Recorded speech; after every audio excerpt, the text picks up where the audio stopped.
तो ये जो है बहुत, मेरी आवाज तो क्लियर आ रही है ना सबको? कोई अनम्यूट करके बताएगा एक बार, आवाज क्लियर आ रही है कि हरे कृष्णा प्रभु जी। नहीं? आ रही है?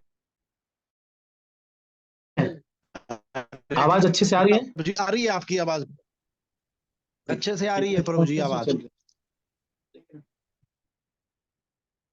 ठीक है, तो आप समझ रहे हैं, जैसे हम लोग रोज भगवत गीता पढ़ रहे हैं, फिर किसी को ये लग सकता है कि भाई अब रोज भगवत गीता सुन रहे हैं इतना क्या, तो ये जो बार बार जब आप सुनेंगे, हम सुनते हैं ना, तो ये हमारे सबकॉन्शियस माइंड में बैठ जाएगा। फिर क्या होगा जब हम कोई चीज करने लगेंगे, जैसे पता चलेगा कि भाई बहुत टाइम नहीं वेस्ट करना चाहिए भजन में, सुबह का टाइम नहीं वेस्ट करना चाहिए, सुबह जितना हो सके भगवान का भजन करना चाहिए, है ना?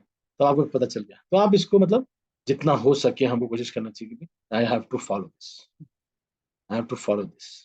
ठीक है, तो बार बार सुनने से the repetition is needed to bring the point home, ऐसा शिला प्रभुपाद के,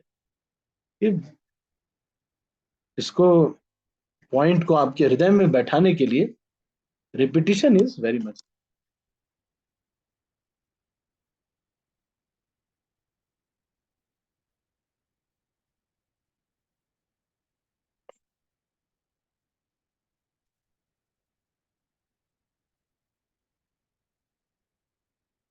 तो ये जो है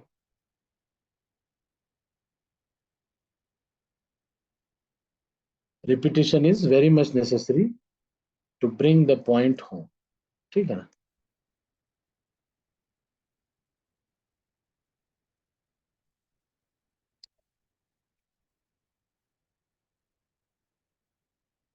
तो चतुर्विधा भजन्ते माम जना सुकृतनो अर्जुन, आर्तो अर्धार जिज्ञासुर अर्थार्थी ज्ञानी च भरतर्षभ। तो यहाँ क्या कह रहे हैं कि चार प्रकार के लोग मेरी सेवा करते हैं।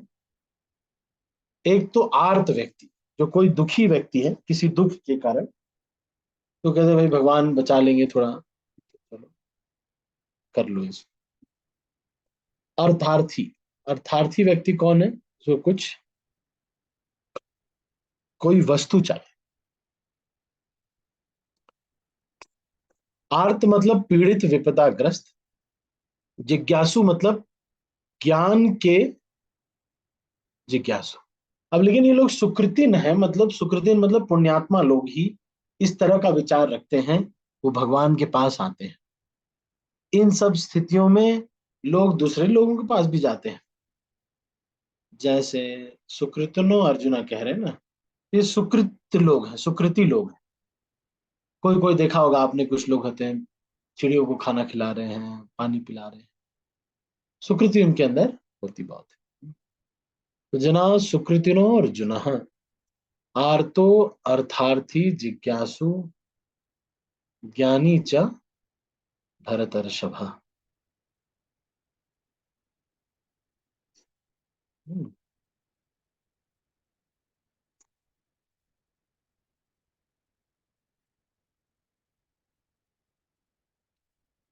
ठीक है, तो अब एक एक को हम थोड़ा चर्चा करते हैं, क्या बोल रहे हैं। एक तो आर्त जिज्ञासु, जिज्ञासु मतलब जिसको कुछ ज्ञान की इच्छा है, उसको लगता है कि यार ये धरती क्या है, पेड़ पौधे क्या है, इस थोड़ा अर्थार्थी जिज्ञासु। और अर्थार्थी मतलब लाभ की इच्छा रखने वाला, कि हे भगवान इस बार ये करा दो तो मेरा ये फायदा हो जाए। तो अर्थार्थी। और ज्ञानी मतलब जो व्यक्ति सच में सब पता है कि कृष्ण परम भगवान है, वो व्यक्ति भी वस्तुओं को सही से जो जानता है। ये चार प्रकार के पुण्यात्मा भगवान की सेवा करते हैं। दुष्कृति की सेवा सर्वथा विपरीत ऐसे लोग हैं जो शास्त्रीय विधि विधानों का दृढ़ता से पालन करते हैं, सुकृतिनी कहलाते हैं, सुकृतिन कहलाते हैं। अर्थात ये वे लोग हैं जो शास्त्रीय विधि विधानों, नैतिक तथा सामाजिक नियमों को मानते हैं और परमेश्वर के प्रति न्यूनाधिक भक्ति करते हैं। इन लोगों की चार श्रेणियां हैं। वे जो पीड़ित हैं, वे जिन्हें धन की आवश्यकता है, वे जिन्हें जिज्ञासा है, और वे जिन्हें परम सत्य का ज्ञान है। ये सारे लोग विभिन्न परिस्थितियों में परमेश्वर की भक्ति करते रहते हैं। ये शुद्ध भक्ति नहीं है, क्योंकि ये भक्ति के बदले कुछ महत्वाकांक्षाओं की पूर्ति करना चाहते हैं। तो शुद्ध भक्ति निष्काम होती है और उसमें किसी लाभ की आकांक्षा नहीं रहती। भक्ति रसामृत सिंधु में 1:1:11 शुद्ध भक्ति की परिभाषा इस प्रकार की गई। अन्याभिलाषिता शून्यम ज्ञान कर्माद्यनावृतम अनुकुल। तो आप सब लोगों के लिए होमवर्क है, इसको आप स्नैपशॉट ले लीजिए। मैं इसको बड़ा कर रहा हूं, आप इसको स्नैपशॉट ले लीजिए। और ये शुद्ध भक्ति की डेफिनेशन है, श्लोक ये जो है, ये श्लोक आपको याद होना चाहिए, सबको ये याद होना चाहिए। मैं अगले वीक आऊंगा या जब भी आऊंगा तो पूछूंगा। हम्म, ठीक है। अभी आजकल तो मेरा 6 दिन का थोड़ा मेडिकेशन चल रहा है, तो अभी पता नहीं क्या होगा, कल से शुरू हो जाएगा। लेकिन जब मान लीजिए शाम को मैं फ्री रहा और कोई ऐसा नहीं रहा, तो ये जो श्लोक है आप याद करने का प्रयास कीजिए। शुद्ध भक्ति की परिभाषा, ये सामान्य भक्ति, नॉर्मल भक्ति की परिभाषा तो सर्वोपाधि विनिर्मुक्तम तत्परत्वेन निर्मलम, ये वाला श्लोक। लेकिन भक्ति की परिभाषा क्या है, शुद्ध भक्ति की परिभाषा क्या है? अन्याभिलाषिता शून्यम, अन्य अभिलाषाओं से मुक्त होकर, से शून्य, ज्ञान कर्म आदि अनावृतम, ये सब भी छूट जाते हैं। ज्ञान भी, कर्म भी, आदि। ज्ञान कर्म मतलब, कर्म की का मतलब कर्म के फल को भोगने की इच्छा से रहित होकर, ज्ञान के जो अनुशीलन से कि इसमें देखें क्या है, इस तरह का जो है, तो ज्ञान कर्म आदि अनावृतम, अनुकूल्यन कृष्णानु, कृष्ण के अनुकूल होकर के जो भी हो, उसको कृष्ण को अनुशीलन करने के लिए जो भी है वो कार्यों को हम करते हैं, तो वो होता है उत्तम भक्ति। तो सब लोग याद करेंगे, होमवर्क है ये, है ना। भक्ति रसामृत सिंधु के पहले स्कंद के पहले अध्याय के 11वें श्लोक का है, शुद्ध भक्ति के लक्षण। ठीक है, ठीक है। तो ये हमने, मनुष्य को चाहिए कि परमेश्वर कृष्ण की दिव्य प्रेम भक्ति किसी सकाम कर्म अथवा मनोधर्म द्वारा भौतिक लाभ की इच्छा से रहित होकर करे, यही शुद्ध भक्ति है। जब ये 4 प्रकार के लोग परमेश्वर के पास भक्ति के लिए आते हैं और शुद्ध भक्त की संगति से पूर्णतया शुद्ध हो जाते हैं, तो ये भी शुद्ध भक्त हो जाते हैं। जहां तक दुष्टों का प्रश्न है, उनके लिए भक्ति दुर्गम है, क्योंकि उनका जीवन सर्वथा पूर्ण, अनियमित तथा निरुद्देश्य होता है। किंतु इनमें से भी कुछ लोग शुद्ध भक्त के संपर्क में आने से शुद्ध भक्त बन जाते हैं। जो लोग सदैव सकाम कर्मों में व्यस्त रहते हैं, वे संकट के समय भगवान के पास आते हैं और तब वे शुद्ध भक्तों की संगति करते हैं तथा विपत्ति में भगवान के भक्त बन जाते हैं। जो बिल्कुल हताश हैं, वे भी कभी कभी शुद्ध भक्तों की संगति करने आते हैं और ईश्वर के विषय में जानने की जिज्ञासा करते हैं। इसी प्रकार शुष्क चिंतक जब ज्ञान के प्रत्येक क्षेत्र से हताश हो जाता है, तो वह भी ईश्वर को जानना चाहता है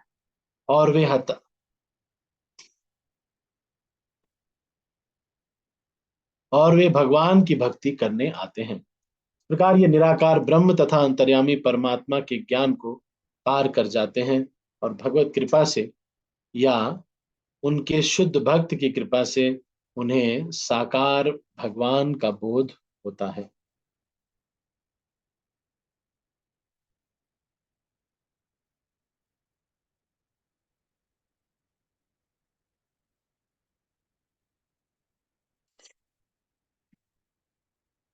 तो ये, अच्छा एक चीज और मैं बताना चाह रहा हूँ, हम आज से एक चीज और शुरू कर रहे हैं।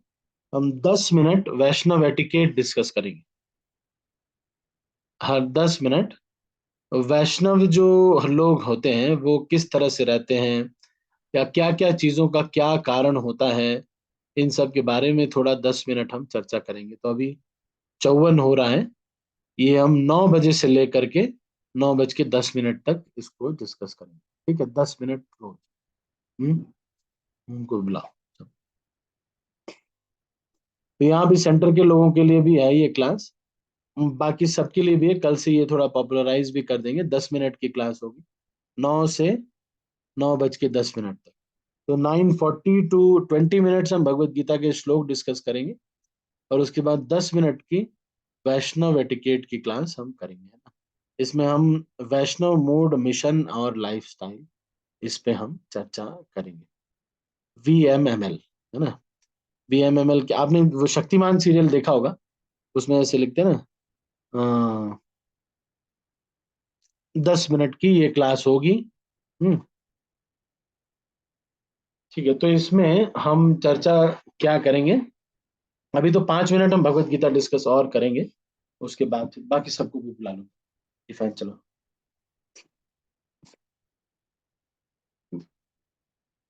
यहाँ ये इसका रिमोट है, फैन का ना। देखो कहाँ पर है रिमोट, ये है ना। उसको चलो, सबको बुला लो, 10 मिनट की क्लास करेंगे ना। सबको बुला लो, यहीं बैठ जाइए। 5 मिनट बाद शुरू करेंगे, थोड़ा भगवत गीता कंप्लीट कर। उनके शुद्ध भक्त की कृपा से उन्हें साकार भगवान का बोध हो जाता है। कुल मिलाकर जब आर्त, जिज्ञासु, ज्ञानी तथा धन की इच्छा रखने वाले समस्त भौतिक इच्छाओं से मुक्त हो जाते हैं, और जब वे यह भली भांति समझ जाते हैं कि भौतिक आसक्ति से आध्यात्मिक उन्नति का कोई सरोकार नहीं है, तो वे शुद्ध भक्त बन जाते हैं। जब तक किसी ऐसे शुद्ध अवस्था प्राप्त हो लेती है, तब तक भगवान के दिव्य सेवा में लगे भक्त सकाम कर्मों में या संसारी ज्ञान की खोज में अनुरक्त रहते हैं। अतः शुद्ध भक्ति की अवस्था तक पहुंचने के लिए मनुष्य को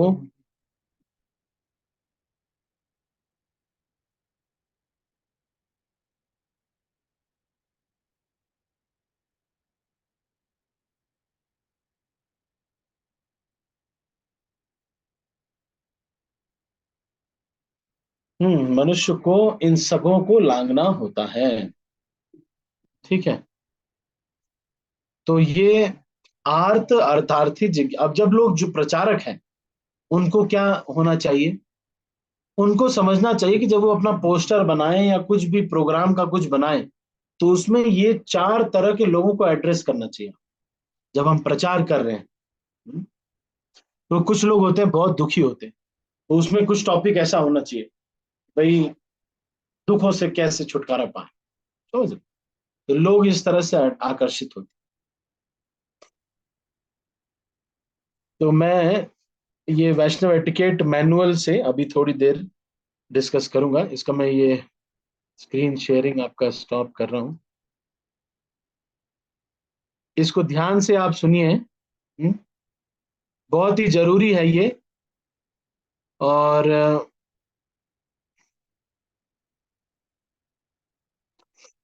जो this is very very important, है ना।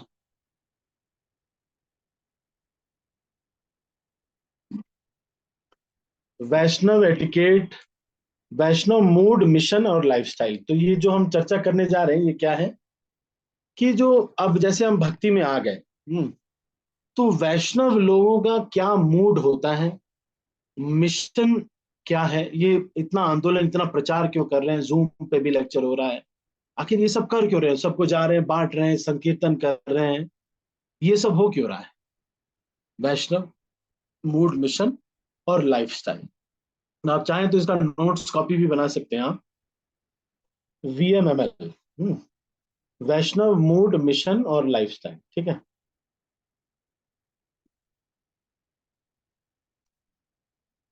तो सबसे पहले जो चीज इसमें आती है, वैष्णव सदाचार, जो मुख्यतः इसमें आता है। शिल प्रभुपाद ये कहते हैं कि वैष्णव सदाचार को कि ये एटिकेट बोला जाता है। तो इसके इंट्रोडक्शन को अभी हम बाद में पढ़ेंगे। अ, या ठीक है, चलो इसको इंट्रोडक्शन को पढ़ लेते हैं हम। तो व्हाट डज दिस से, इसमें कहते हैं कि जो वैष्णव एटिकेट है ये किसी भी वैष्णव का गहना है। मतलब अगर इस तरह से कोई वैष्णव आचरण नहीं कर रहा है तो क्या कहेंगे उसको, तो फिर वो सुंदर नहीं लगेगा। तो प्रॉपर मैनर क्या है, वैष्णवों का क्या मैनर। तो इसमें सबसे पहले बता रहे हैं कि the modern understanding of morality is that it is a system of behaviour which varies according to the expectations of the society of which one is a member. तो आपने देखा होगा कि हमारे संप्रदाय में प्रणाम करने का तरीका अलग है, कोई लेट के प्रणाम करता है, कोई ऐसे प्रणाम करता है। तो ये सारी चीजें हो क्या रही, अब वहां पे हमें तो बता दिया गया तो हम ऐसे प्रणाम कर रहे हैं, लेकिन क्यों ऐसे कर रहे हैं इन सब के विषय में थोड़ा जाने।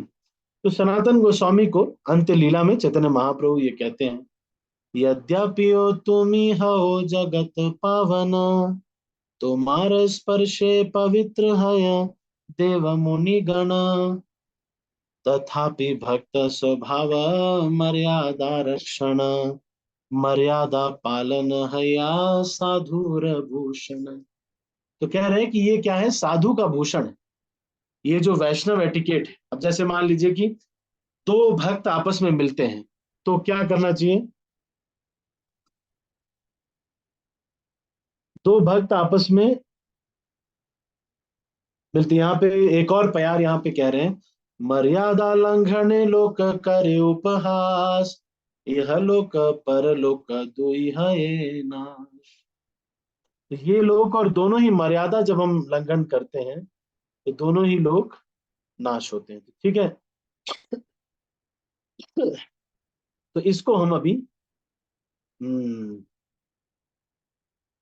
अभी बाद में चर्चा करेंगे। आज सबसे पहले हम ये चर्चा कर रहे हैं मंदिर के अंदर कैसे प्रवेश करना चाहिए, क्या करना चाहिए इसके विषय।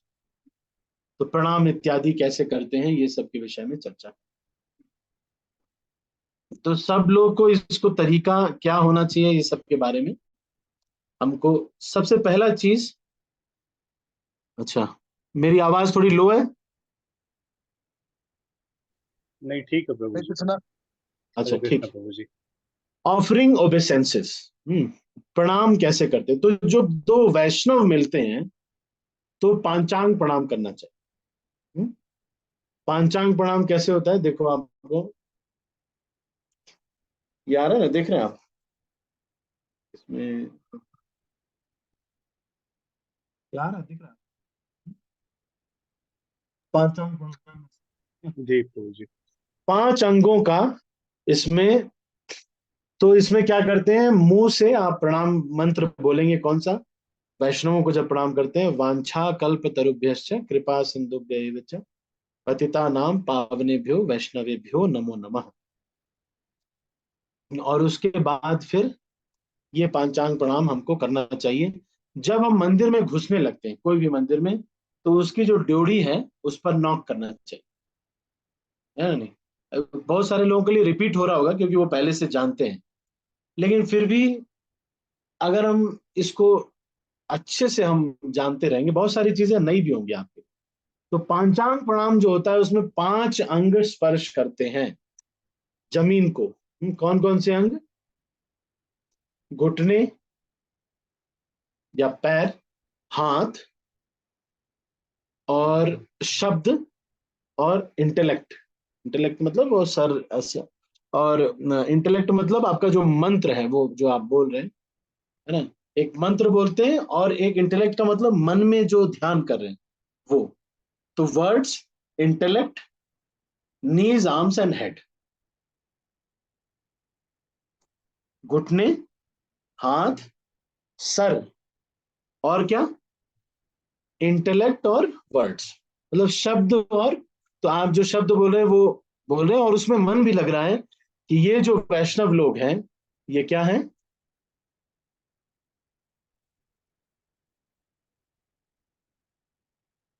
हरि बोल क्या कर रहे हैं हम, अपने से चलने लगा क्या, क्या है ये, अपने से। वो तो फोन स्विच ऑफ किया जा सकता है। अरे 10 ही मिनट का तो क्लास है भाई, ज्यादा तो अभी 6 ही मिनट बाकी है। तो ऐसे प्रणाम करते हैं। फिर एक है अष्टांग प्रणाम। तो जब मंदिर में, before entering the temple, one should either knock gently on the temple room door, या फिर कोई घंटी अगर लगी हुई तो उसको बजा दें एंट्रेंस के पास। इसीलिए घंटी लगी होती है। कई बार लोग सोचते हैं कि घंटी लगी है हमारे बच्चों को उछलने के लिए। बच्चों को उछलने के लिए नहीं लगी है, वो लगी है घंटी किस लिए? कोई भी जब हम नॉक करके आए कि भाई अंदर बहुत सारे देवी देवता भी बैठे होते हैं, हमको लगता है कि हम ही 5 बजे तक माला कंप्लीट करते, 3 बजे 1 बजे से पहले इंद्र हो सकता है बैठे हो। भाई टेम्पल हॉल है, भगवान के वहाँ मंदिर है कि नहीं? वहां कोई भी आकर के अपना, किसी का साधना डिस्टर्ब हुआ होगा तो वो आके अपना देवता देवी देवता भी आकर के वहां पे चैंटिंग कर रहे होते। तो हमको जब टेम्पल हॉल घुसते हैं तो हमको नॉक करके घुसना चाहिए कि भाई हम आ रहे हैं, हाँ, डिस्टर्ब ना हो जाए। Before entering the temple hall, अगर घंटी लगी हुई है तो हल्का सा घंटी, ये नहीं कि टन टन बजा रहे, एकदम जोर से बजा रहे, तोड़ दिया घंटी, ऐसे नहीं बजाना चाहिए। हमें नॉक करना है कि आई एम कमिंग। थोड़ा मैनर्स ये जो है। कई लोग ऐसे सोचते हैं कि जितना जोर से बजाएंगे तो भगवान बहुत जोर से प्रसन्न होते, घंटी के जोर से नहीं प्रसन्न होते भगवान। तो ये यहाँ पर क्या कह रहे हैं? Before entering the temple, one should either knock gently on the temple room door और gently ring the bell which is just inside the temple room near the entrance.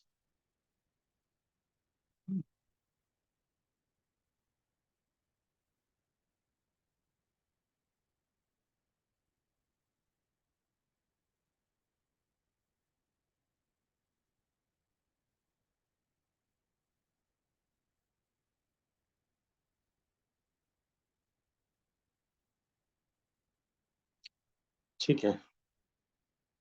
अब ringing the bell, devotees should be mindful that they should not disturb a class etc that may be going in the temple room। अगर अंदर class चल रही है तब आप नहीं जोर जोर से घंटी नहीं बजाना चाहिए। In such situation, it would better it would be better to gently knock on the door inside of the ringing the bell, है ना?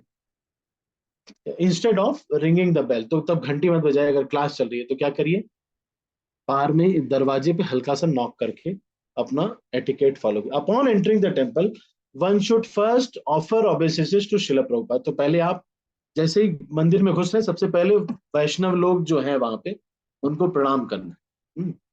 फिर उसके बाद और उन वैष्णवों को भी अगर वो देख रहे हैं तो दिख रहा है तो उनको वापस करना चाहिए प्रणाम। अगर नहीं है तो कोई प्रॉब्लम नहीं, नहीं देख रहे हैं पर हमको करना चाहिए।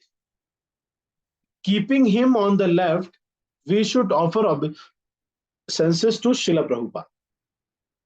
तो शिला प्रभुपाद को फिर क्या करना चाहिए? प्रणाम करना चाहिए। प्रभुपाद को प्रणाम करने के लिए सबसे पहले अपने गुरु का प्रणाम मंत्र, अगर आप गुरु के आश्रम में हैं या दीक्षा लेने वाले हैं या दीक्षा ले चुके हैं, तो सबसे पहले अपने गुरु का प्रणाम मंत्र, और प्रभुपाद जी के मंत्र से पहले उसके बाद प्रभुपाद जी का मंत्र। तो सबको ये मंत्र याद भी होना चाहिए, सारे मंत्र जो है। प्रभुपाद जी का प्रणाम मंत्र, ये यश अग्रवाल प्रभु आप ग्रुप पे डाल दो। तो सबको दो होमवर्क है, एक तो प्रभुपाद जी का प्रणाम मंत्र याद होना चाहिए, दूसरा अन्याभिलाषिता शून्यम जो शुद्ध भक्ति की परिभाषा है ये भी याद होना चाहिए। ठीक है। तो ये upon entering the temple pranati mantra, one should then move towards the deities and offer obeisances keeping the deities on the left hand side। तो ये बाएं साइड हम क्यों रख करके भगवान को प्रणाम करते हैं? हाँ, हाँ, ऐसे बोल रहे हैं कि यहाँ पे हृदय होता है, क्योंकि ये जो नए नए भक्त आते हैं तो उनको हम बता देते हैं कि हृदय इधर होता है। तो फिर किडनी बेचारी इधर है तो उसके साथ अन्याय क्यों? कोई ये सोच सकता है ना कि भाई हार्ट की जरूरत है तो किडनी की भी तो जरूरत है, तो हम इधर क्यों कर रहे हैं प्रणाम ऐसे लेट करके, है ना? नहीं। तो हमको ये तब तो समझना है कि हम लोग भगवान की शक्ति हैं, इसलिए हम अपने लेफ्ट में करें तो भगवान ऐसे खड़े तो भगवान के, तो हम जो है लेफ्ट में आए। तो हम भगवान की शक्ति हैं, इसलिए हम लोग जो है भगवान को लेफ्ट में, अपने लेफ्ट में रख करके हम भगवान को प्रणाम करते हैं। तो और जब आप दुर्गा देवी को प्रणाम करते हैं तो राइट में उनको पंचांग प्रणाम करेंगे, लेकिन राइट साइड से, मतलब राइट साइड से प्रणाम करेंगे। शिव जी को जब प्रणाम करेंगे, अब भगवान ब्रह्म, इनको बाकी जो भी देवी देवता हैं जो कि भगवान के भक्त हैं, उनको प्रणाम करेंगे तो कैसे प्रणाम करेंगे? सामने से पांचांग प्रणाम करेंगे। या शिव जी और बड़े जो वैष्णव हैं उनको दंडवत प्रणाम भी कर सकते हैं, सामने से लंबा। जो नहीं तो पांचांग प्रणाम करते हैं कि वो भी वैष्णव है, परम वैष्णव है नहीं। तो इतना ही यहाँ पर है आज Prabhupada mantra. We take darshan beginning from, और दर्शन जब हमको करना चाहिए तो जो जो विग्रह है उनका प्रणाम, सब मंत्र बोलने से पहले पहले गुरु का प्रणाम मंत्र करना चाहिए, फिर विग्रह जो है वहां पे, जैसे राधा कृष्ण आपको दिखे, गौर निताई, जगन्नाथ जी, तो उनका प्रणाम मंत्र, गुरु और प्रभुपाद का प्रणाम मंत्र बोलने के बाद शुरू से ही बोल दिए, और उसके बाद उनका प्रणाम मंत्र बोल करके उनको प्रणाम करना चाहिए। तो हमको याद होना चाहिए जगन्नाथ जी का प्रणाम मंत्र, नीलाचल निवासाय नित्याय परमात्मा में बलभद्र सुभद्राभ्याम जगन्नाथाय ते नमः, ऐसे करके प्रणाम करना चाहिए। फिर कह रहे हैं we take darshan beginning from, फिर गुरु परंपरा से दर्शन करना चाहिए। Darshan should continue as we face the, तो सबसे पहले भगवान के चरण की तरफ दर्शन करना चाहिए, यानी सबसे पहले उनकी आंखों में दर्शन करने लगे। ऐसे पहले चरण, गुरु परंपरा का दर्शन किया, धीरे धीरे करके ऊपर आए, चरण का दर्शन किया, फिर धीरे धीरे करते ऐसे चेहरे तक हमको दर्शन करना चाहिए। अपॉन एंटरिंग चैंट अलाउड, और जोर से भी बोल सकते हैं, जो प्रणाम मंत्र है गुरु का या फिर प्रभुपाद का जो प्रणाम मंत्र है जगन्नाथ जी का, वो जोर से भी बोल सकते हैं, नहीं तो अगर धीरे से तो बोलना ही चाहिए। फिर अ,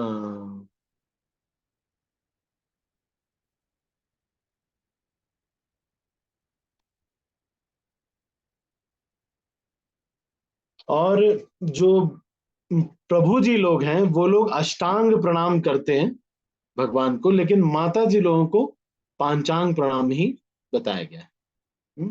उनको पांचांग, वो मर्यादा वगैरह को देखते हुए उनको पंचांग प्रणाम बताया गया है। तो मंदिर में जब घुस रहे हैं तो माताएं हो या प्रभु जी लोग हो, ऐसे कपड़े नहीं पहनने चाहिए जो कि अभद्र तरीके के हो।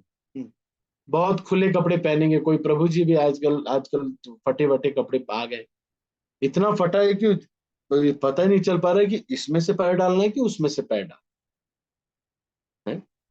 तो इस तरह के कपड़े पहन करके नहीं आना चाहिए मंदिर में। जो सोचना चाहिए कि भाई मंदिर में जा रहे हैं तो इस तरह का वस्त्र ऐसे पहन के आने चाहिए जो कि थोड़ा मर्यादा, आप जब झुकेंगे तो आप देख रहे हैं आजकल ऐसे कपड़े आ गए। अब वैसे मंदिर जाना ज्यादा इंपॉर्टेंट है, कपड़े ठीक करना ज्यादा इंपॉर्टेंट नहीं है। मान लीजिए आप वैसे ही कपड़े में हैं और मंदिर के पास में है तो चले जाना चाहिए, वैसे ही प्रणाम कर लीजिए, कोई बात नहीं। क्योंकि अब जाएंगे कपड़े चेंज करने के लिए तो ये भी थोड़ा है, लेकिन कोशिश यही करना चाहिए कि मंदिर में आ रहे हैं तो फिर ऐसे ढके हुए कपड़े, जो माताएं हैं वो ऊपर भी, यहाँ पर भी ढका हुआ हो, पेट वगैरह ये सब जो एरिया है ये थोड़ा ढका हो, मतलब एकदम बहुत सारा एक्सपोज ना होता हो। हम्म? और जब आप झुक रहे हैं, आपको पता चल रहा है झुक रहे हैं, तो कोई कपड़ा खुल जा रहा है या झुक जा रहा है तो वो चीज थोड़ा ध्यान रखना चाहिए कि इस, क्योंकि ये कृष्ण को इससे हम इम्प्रेस नहीं करते। ठीक है, तो अभी हम इसको यहीं पर क्लोज करें, 9:10 हो गए हैं। तो आज हमने प्रणाम करने के ऊपर चर्चा किया, कल हम चर्चा करेंगे और विषय में, प्रणाम और अलग अलग प्रकार के जो तिलक होते हैं उनके विषय में चर्चा करेंगे। लेकिन आप दो होमवर्क आपको याद रखना, एक तो प्रभुपाद जी का प्रणाम मंत्र आपको याद करना है, और दूसरा शुद्ध भक्ति की परिभाषा, इसको भी याद करना। अब इसमें पनिशमेंट नहीं दूंगा मैं आपको, लेकिन याद करके आए तो गुड स्टूडेंट की निशानी है कि वो जो होमवर्क मिलता है उसको करता है कि नहीं। जो अच्छे बच्चे होते हैं वो होमवर्क अच्छे से करते हैं, है ना, यही अच्छे बच्चों की निशानी है कि नहीं। तो हमको भी ये 2 श्लोक आप ये ग्रुप में डाल दिया जाएगा, आप रट्टा करके इसको आएंगे, ठीक है। किसी को कुछ पूछना तो नहीं है? Any questions? आप हैंड रेज कर सकते हैं या अनम्यूट करके ऐसे भी बोल सकते हरे कृष्ण प्रभु जी। हैं। हाँ शिवम प्रभु बोलिए। जी वो लेफ्ट में हृदय रहता है, तो लेफ्ट से क्यों प्रणाम करते हैं, लेफ्ट हैंड साइड से, तो वो समझ नहीं आया। लेफ्ट साइड से प्रभु जी इसलिए प्रणाम करते हैं कि हम भगवान की शक्ति हैं, तटस्था शक्ति है ना भगवान की, इसलिए इसलिए हम लेफ्ट साइड में रख करके उनको प्रणाम करते हैं भगवान को। जी प्रभु जी, हरे कृष्ण, थैंक और रीना माता जी आप पूछ रहे थे कुछ?